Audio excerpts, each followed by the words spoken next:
Përshëndetje të nderuar zonja dhe zotërinja, ku po vazhdojmë të takohemi sërish së bashku në këtë maraton të gjatë duke sjellur komentimet e ngjarjeve më të fundit, më dinamike dhe më interesante për ju. Do të ndaloj tek dy fenomenet e fundit, tek dy personazhe që për to po flitet pafund. Jeta e tyre është në shënjestër, një çdo lëvizje e tyre ka një komentim të veçuar dhe kohën e fundit, konkretisht ditën e djeshme, Anaidi në Instastorin e tij ka hapur një question, domethënë një pyetësor. Në pyetësorin, me patjetër që të gjithë njerëzit janë të interesuar të dinë se si është marrëdhënia mes Gjestit dhe Eglit, a janë bashk, a ka një lloj komunikimi, dhe Anaidi deri diku e ka thënë që secili kanë rrugët e tyre. Tani secili kanë rrugët e tyre mund të merret në çdo konotacion, mund të merret në konotacionin e ndarjes, mund të merret në konotacionin e profesionalizmit, varet se në çfarë mënyre e ka thënë, por mund të merret edhe në këtë konotacionin që me patjetër që shokët e Gjestit apo menaxherët e Gjestit apo miqtë e Gjestit do t'japin një çik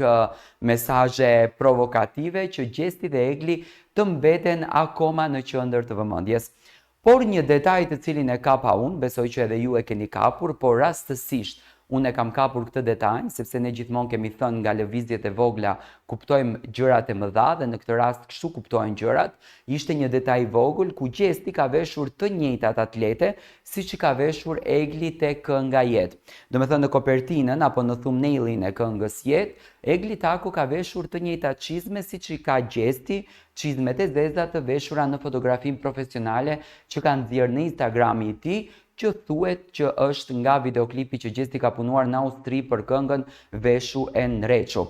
Kjo gjëja tregon se çifti është akoma bashkë, kjo gjëja tregon se çifti është në komunikim, kjo gjëja tregon se çifti është në bisedë me njëri tjetrin dhe japin dashuri dhe adrenalin për njëri tjetrin. Unë gjithmonë dua të jem koherent me atë që e kam thënë edhe më herët, çifti me patjetër që është bashkë, vetëm lëvizjet e tyre,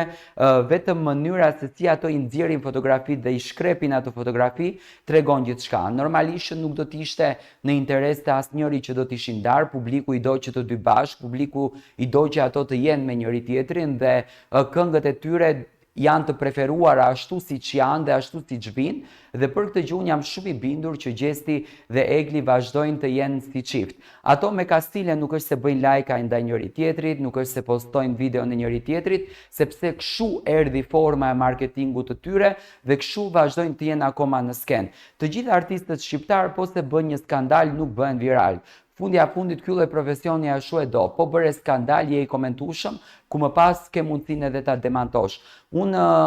e kam thënë dhe po e them që Top Channel, duke ditur se çfarë platforme është dhe është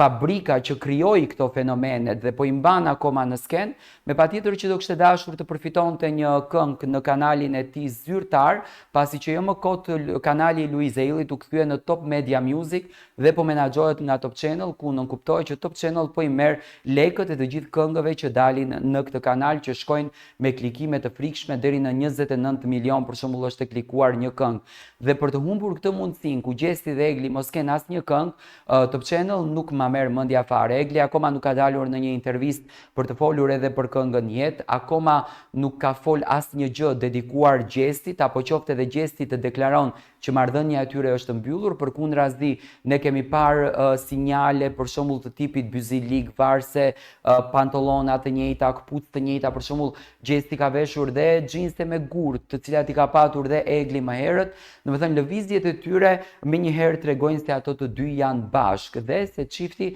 vazhdon të ketë një komunikim. Tani unë nuk do vë kokën në zjarr që ato do martohen, sepse unë nuk i shoh në martesë, mund të vi martesa ndoshta pas 2-3 vitesh, por që ka një komunikim dhe që ka një lloj ndjenje emocioni që lindin Big Brother, këtë as që e diskutoj, ndërsa gjërat e tjera do t'ja lëm vetë kohës ta vendos.